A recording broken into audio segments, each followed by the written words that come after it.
Alam nyo ba sa munisipalidad ng Bocod, Benguet Mountain Province, may mga tagong lugar na taglay ang isang pausbong na tourist destination? Katulad nung nakita natin doon sa may karatula, pagpasok pa lamang natin bago natin marating itong lawang ito, ay bawal po ditong mag-fishing. Dahan-dahan. Dahan-dahan tayo. Grabe to mga kaapo. Subukan natin na pumunta sa pinakagitna para makita natin yung pinaka-itsura nitong hanging bridge na to. Kailangan lang natin mag-ingat dahil medyo madudulas yung mga batong dinadaanan natin. Sobrang laking potensyal nitong ilog na nadaanan natin na napaliligiran na naggagandahang rock formation. Dito sa mismong ating paanan, meron din ditong butas na tinatawag na badokbak. Rinig na rinig ko dito yung pagbulwak. Hindi daw bababa dito ng 100 sentigrado yung init ng tubig, kaya lubhang mapanganib kung madadampian lamang tayo ng tubig nito. Kaya po nila ito nilagyan ng kahoy na harang para magsilbing proteksyon sa lahat ng mga turistang magagawi. Ano, di ka pa rin makapaniwala na merong ganito dito sa Benguet? Pwes, tara samahan nyo ako sa panibagong adventure.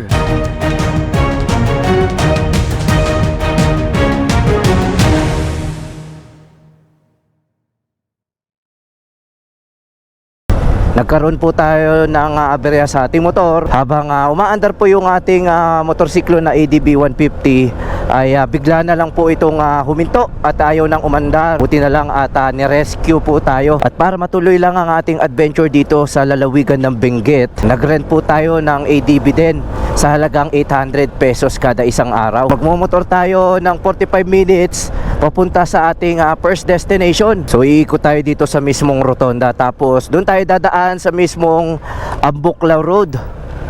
Dito tayo mga kapo. Yan, papasok tayo dito.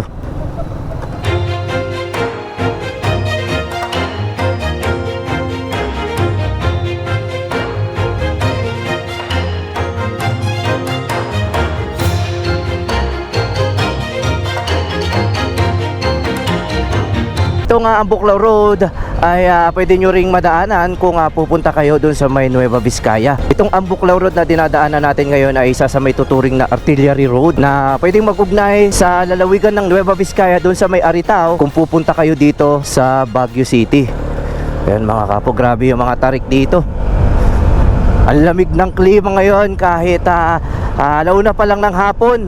Medyo late na tayo nag-umpisa dahil nga naghanap pa tayo ng ating marerentang ADB 150 dahil hindi nga natin magamit yung ating motor. Pero hindi ibig sabihin na nasira yung motor natin dito sa Cordillera ay mapipigilan tayong mag-explore dahil gumawa tayo ng paraan para matuloy lang itong ating adventure ngayong araw.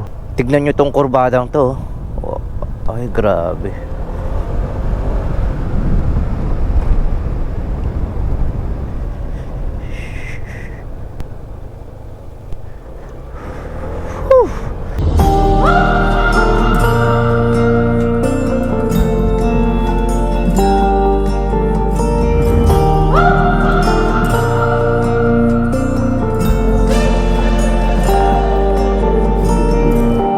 So ito yung papasok nung Banaw Lake. So dito may nakalagay dito bawal maligo, bawal magpiknik at bawal mangisda. So tignan natin to. Kakayanin kaya ni ADB itong ating unang destination. Mabuhangin at mabato yung pagdadaanan natin papunta dito sa ating first destination. So ito yun mga kapo. Parte ito ng ilog. Ay grabe aray. Ang laki ng ang laki ng mga bato. Grabe.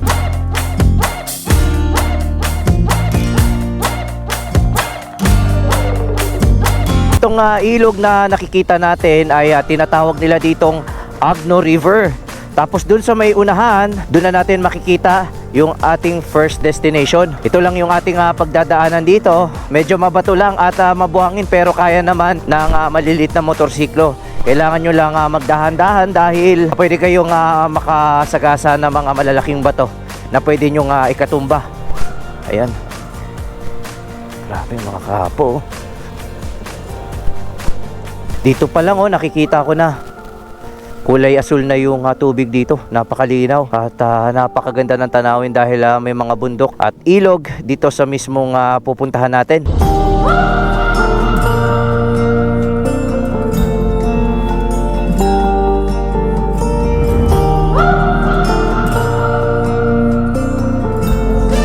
Yun oh, mga kapo, ito na ang ating unang destination. Wow, ang ganda.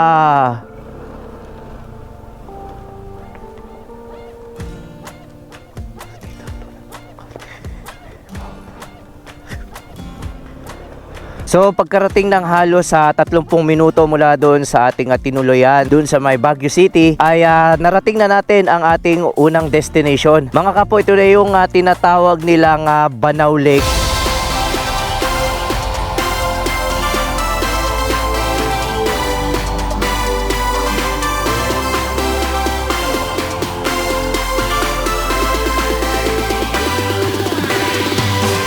Kung mapapansin nyo mga kapo, napakasimple lang ng lugar na ito. At dito makikita nyo yung napakalinaw ng tubig na dinadaanan ng mismong tinatawag nilang Agno River. Pagpasok pa lang natin dun sa may entrada kung saan minotor natin itong mabuhangin at mabatong daanan, bago natin marating itong Banao Lake ay may mga babala na bawal pong maligo, bawal pong mag-tent at bawal mag-fishing dito. Papansin-pansin na naman na talagang napakasimple at napakaganda nitong lawang ito. Meron din dito mga kapong hanging bridge na kung saan makikita nyo at susubukan natin na lapitan kung pwedeng makapagmotor doon dahil may mga nakikita kong residente at lokal na dinadaanan yung hanging bridge na yun.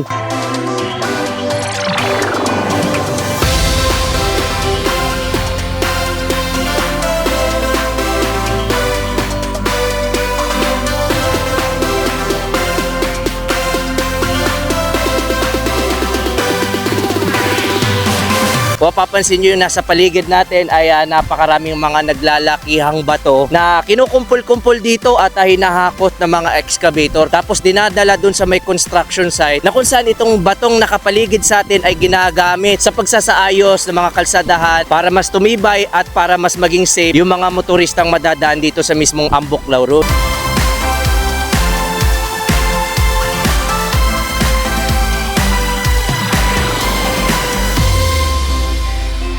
Sabi ng mga lokal dito ay dito daw tayo dadaan kung gusto natin subukang ma-experience magmotor dito sa hanging bridge. Pero saan? Dito. Ay, teka, saan sila dumaan? Dito. Subukan natin mga kapo. Hindi ko pa nasusubukan dumaan sa hanging bridge Ayan oh. Wow, ito yung hanging bridge. Subukan natin to. No. Woo! Alit na nga. Kasi dinadaanan natin. Grabe.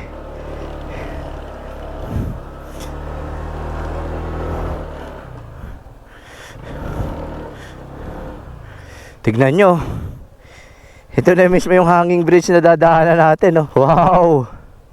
Hintayin lang natin makadaan si kuya. At ito ang estado ng mismong hanging bridge na dinadaanan natin. Yan, subukan natin tumawid dito sa hanging bridge nila. Nakakatakot. Ayos to mga kapo. Ay, grabe. Kailangan natin magdahan-dahan. Grabe, nangangatog ako. Dahan-dahan tayo.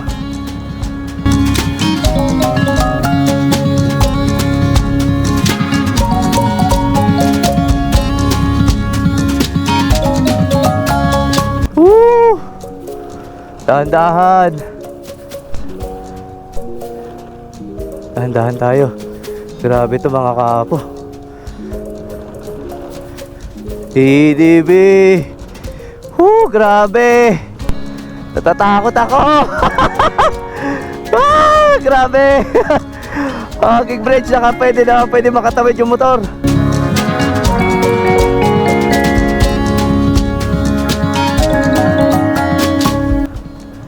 Grabe to.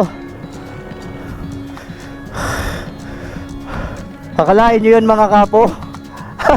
Pwede makadaan yung motor natin dito sa mismong hanging bridge, sa mismong gitna ng tinatawag nilang Banao Lake. Nakakatuwa dahil first time kong dumaan at natatakot akong daanan. Pero safe naman mga kapo. So another experience na naman yung nagawa natin. Mula dito sa kinalalagyan natin ay pagpapatuloy na natin yung ating pagmumotor hanggang marating natin yung ating susunod na destination. Kulang-kulang 30 minutes pa yung mumotorin natin o mahigit kumulang 18 kilometers na kurbadahan. ahon to. So yan, ito na yung kalsada. Kakaanan tayo dito. Papapatuloy na natin yung ating adventure dito sa Bukod. Ito yung kalsada. So yan, tara. Let's go!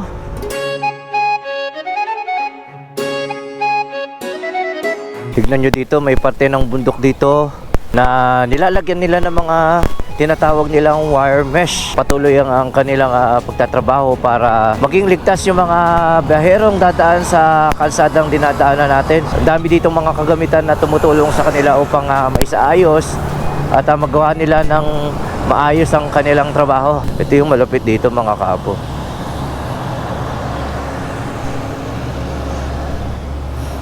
Tingnan nyo tong tubig na to. Ang linis! Wow! Grabe, tignan nyo kung gaano kaganda itong parte ng ilog. Mapapansin nyo naman yung mga rock formation dito ay halos namumuti. Tapos yung tubig na nakikita natin ay talagang kulay berde.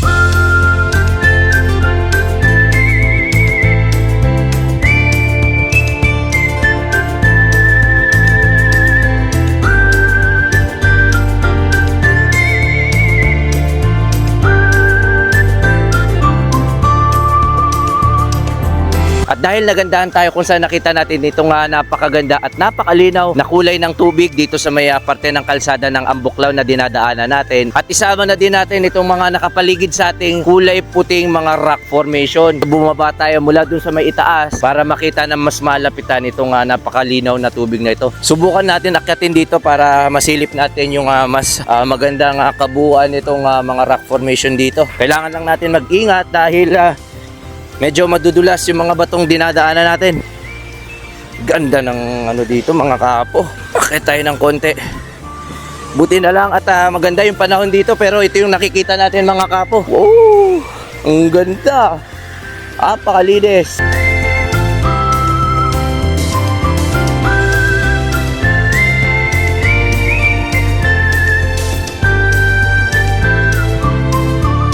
Sobrang laki ng potensyal nitong ilog na nadaanan natin na napaliligiran. Naggagandahang rock formation. Kung mapapansin nyo naman kung gaano kalinaw at kung gaano kalamig yung klima dito sa kinatatayuan natin, talagang ma-enjoy ninyo. At sabi ng mga lokal dito, tuwing weekend ay may mga naliligo dito. Kailangan nyo lang mag-ingat dahil itong ilog na nakikita natin dito ay bigla-bigla pong tumataas. Hindi natin alam kung kailan tumataas dahil itong ilog na ito ay konektado sa buong Cordillera region, kaya bigla-bigla itong lumalaki. Pero ganun pa man, yung mga nakapalibot sa atin ay talagang nakakamangha.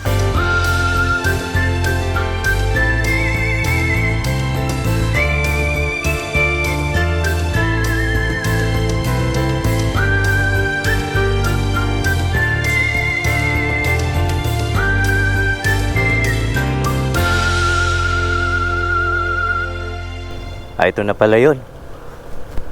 Ito na yung tulay. Dahil kapag dumiretso tayo, dito na yung Ambuklaw. Tapos pag kumana naman tayo dito sa mismong tulay na ito na yung nag-uugnay sa mismong Ambuklaw at dun sa may Aritaw sa Nueva Vizcaya. Ganda ng kurbada na to. Malayo turn.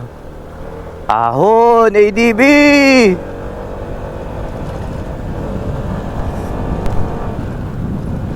Ganda ng mga tanawin dito. Yung kalsadang dumadaan sa gilid ng bundok. Ito na yun mga kapot. Dinadaanan na natin yung mga kabundukan dito.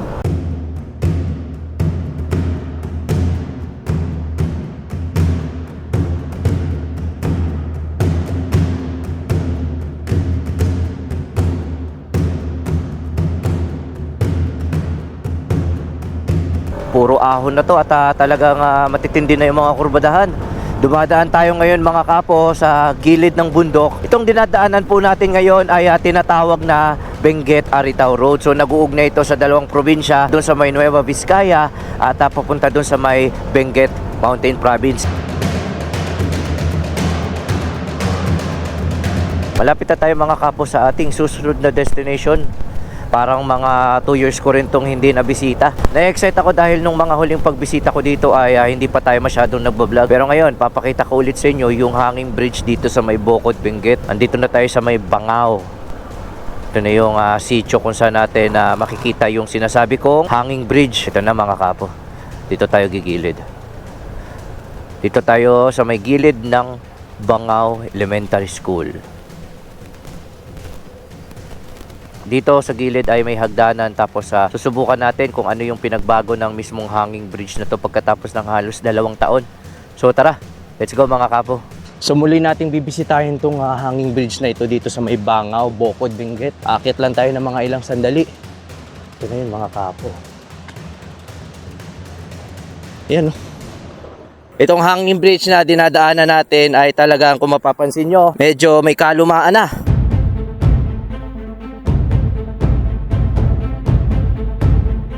Grabe, nakakatakot tong hanging bridge na to. Oh. Woo!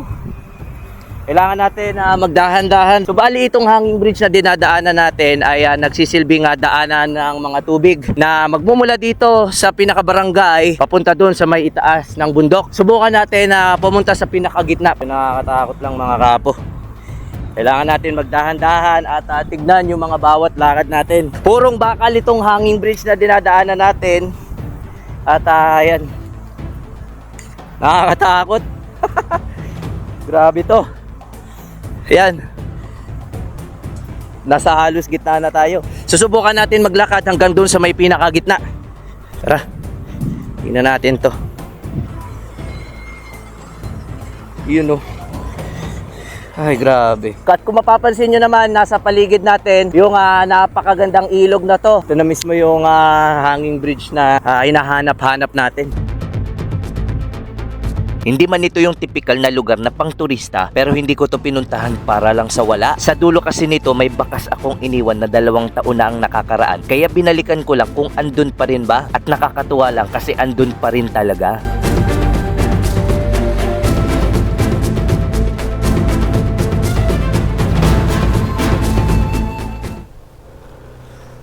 Ito na yun. This way, Badakbak Sulphur Spring. Dito yan sa may Dangkalan, Bokod, Benguet. So kakaliwa tayo dito. Alright. Pababa ito mga kapo. Ito yung mga pagdadaanan nyo dito. Ay, grabe ang tarik ah.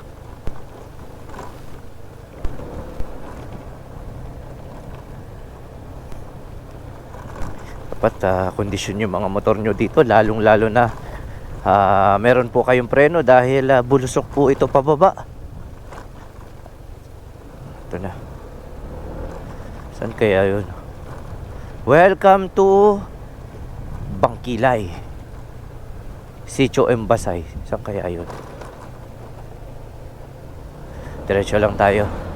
Wala na tayong mapa dahil magtatanong-tanong na lang tayo. May mga karatula naman po dito na gagabay sa atin. Medyo liblib na pala itong ating pinupuntahan dito sa may Dangkala na Bokod, Benguet. Pero okay lang yun. Baka sakaling itong ating ginagawang pagpopromote ng mga tourist destination magkaroon ng epekto at makatulong sa kanilang turismo. Narito na tayo. Ito na yun mga kapo.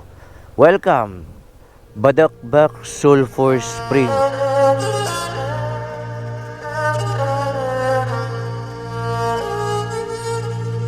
Pagkalipas ng halos sa 1.5 oras mula doon sa may Baguio City, narating na din natin itong ating pakay dito sa Bokod, Benguet. Dito meron tayong babayarang, ayan nakalagay dito 75 pesos para sa environmental fee. At kung may katanungan kayo, pwede nyong kontakin itong tourism office dito sa Bay Bokod. Ito po yung numbers nila. At dito maglalagbook tayo kay tatay, tapos sabay-sabay natin tignan kung ano yung makikita natin dito sa kanilang lugar. So tara, let's go!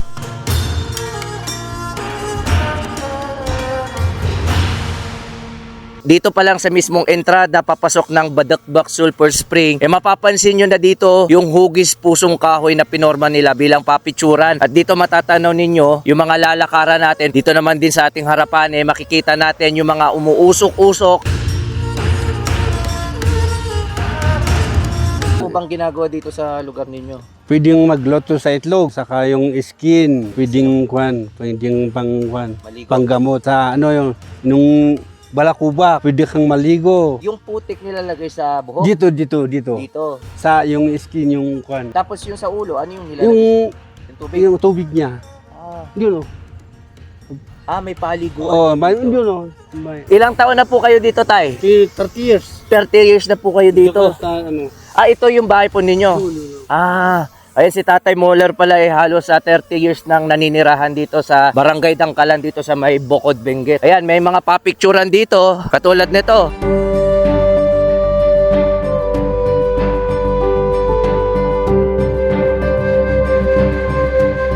Itong Badakbak Sulphur Spring ay ginawa noong April 6 noong taong 2018 at natapos noong August 28 noong 2018 din. Talagang maamoy mo na dito yung amoy ng asupre. Ito palang mga kubo na nakikita natin dito ay ginawa nila dito para sa lahat ng mga turistang magagawi at kapag matindi yung araw may masisilungan dito. Dadaanan natin tong may mga kahoy dito na pagdadaanan ninyo. Dito sa may Badakbak ay may mga harang dito ng kahoy na ginawa nila para protektahan yung mga turistang mabibisita sa kanilang lugar. Dahil dito pa lang sa gilid kung saan matatanaw na agad natin yung mga kumukulo. At bilang pagprotekta sa mga turista, naglagay sila dito dahil mainit yung tubig na pwedeng mapaso kayo dahil sa init. Ayan, kumukulo talaga mga kapo.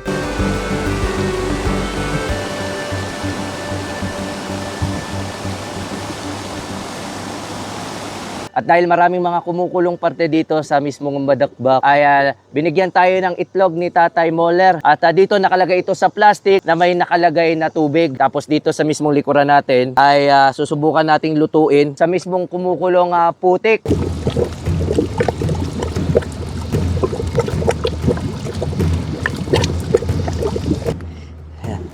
So ilalapit natin, subukan natin na dito sa mismong kumukulo. Yan, lagay natin to. Mga 30 minutes to, Tay.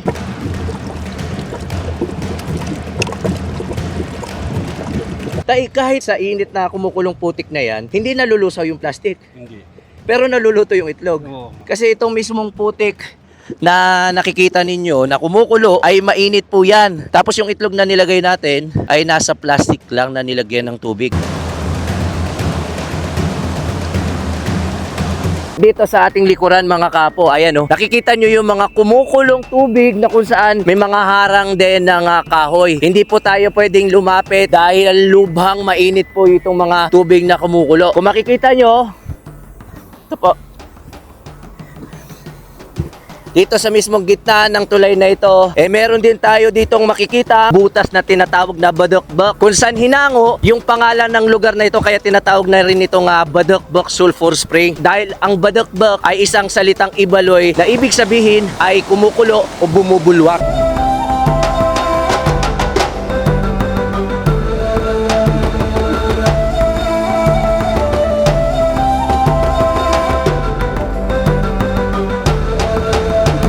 Ito yun mga kapo, tingnan nyo, rinig na rinig ko dito yung pagbulwak at mainit yung ating nararamdaman. Paparinig ko sa inyo yung tunog ng bumubulwak na Badakbak.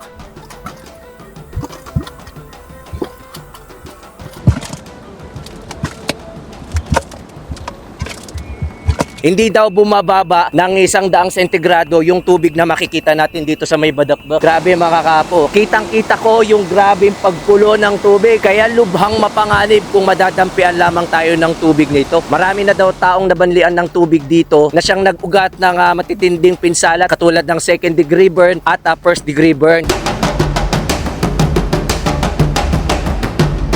At dito naman sa mismong parte ng kinalalagyan natin, ito na yung pinaka mainit na lugar. Kaya kung makikita ninyo, meron ditong babala na nagsasabing danger zone. At hindi po tayo pwedeng lumapit dahil nasa ating likuran lamang ang grabing kumukulong tubig dito sa may Badakbak.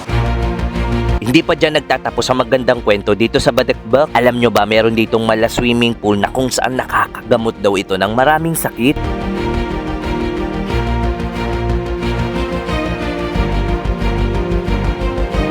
Dito may naabutan tayong mga turista na dumayo pa para maglublob sa putik na mainit na Malahat Spring. May mga bungo talaga. Pero pag kaibaon mo yung paa mo dyan sa ilalim ng putik, mainit. Mainit talaga. Oo, kaya ayaw nilang galawin kasi baka daw huminto, ganyan, mawala. Ayan, kaya ganito, hindi nila ini-improve. So bago natin balikan yung itlog na niluto natin doon sa may Badakbak, ito na yung tinatawag nilang lugar kung saan pwede kayong magbabad at magtampisaw. Meron ditong putik na may healing properties daw. Yan, oh. Madalas yung iba pinapahid to sa iba't ibang parte ng katawan, lalong-lalo na sa mukha. Tingnan nyo yung putik mga kapo. Mainit-init siya.